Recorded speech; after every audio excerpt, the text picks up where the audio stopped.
Yan, may makikita tayong basa dyan at yan yung naging dahilan kung bakit nag-slide yung gulong natin sa likod. Makikita nyo dyan, pagtapak ng gulong natin dito sa basang part ng kalsada ay gumewang-gewang na dito yung motor natin. At grabe yung naging kaba natin dito dahil dalawang tricycle ang kasalubong natin. Buti na lang at malakas yung preno natin at nakaiwas tayo dito sa unang tricycle, ngunit dito sa ikalawa ay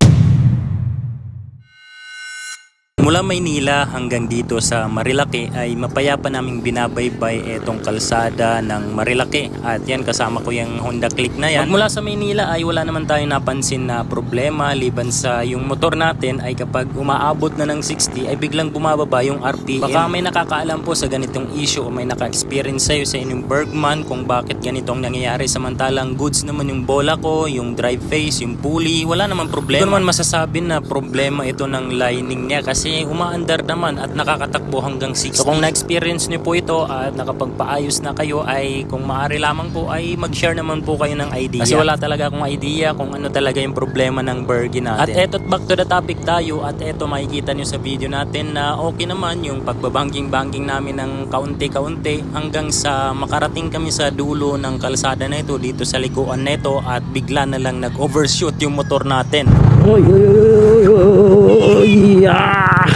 Sa time kasi na ito ay medyo umambon ng kaunti at yan may makikita tayong basa dyan at yan yung naging dahilan kung bakit nag-slide yung gulong natin sa likod. Makikita nyo dyan, pagtapak ng gulong natin dito sa basang part ng kalsada ay gumewang-gewang na dito yung motor natin. At grabe yung naging kaba natin dito dahil dalawang tricycle ang kasalubong natin. Buti na lang at malakas yung preno natin at nakaiwas tayo dito sa unang tricycle, ngunit dito sa ikalawa ay muntikan na talaga, butit na kabig natin. Dito lumingon tayo para tignan natin kung anong kalagayan nila. So okay naman sila at wala namang nangyari kaya nagsenyas na lang ako ng patawad at dumiretso na ako. Dahil sa yung kasama ko ay dumiretso na dahil hindi na napansin na nag-overshoot ako. So dun po sa mga tricycle na nakasalubong natin ay patawad po, pasensya dahil hindi naman natin gustuhin na madisgrasya at wala tayong intensyon na mangdamay ng ibang tao. At syempre magpapasalamat din tayo sa itaas dahil sa walang nangyaring masama sa atin, although munti ka na pero alhamdulillah walang nangyari sa atin at maging sa mga nakasalubong natin.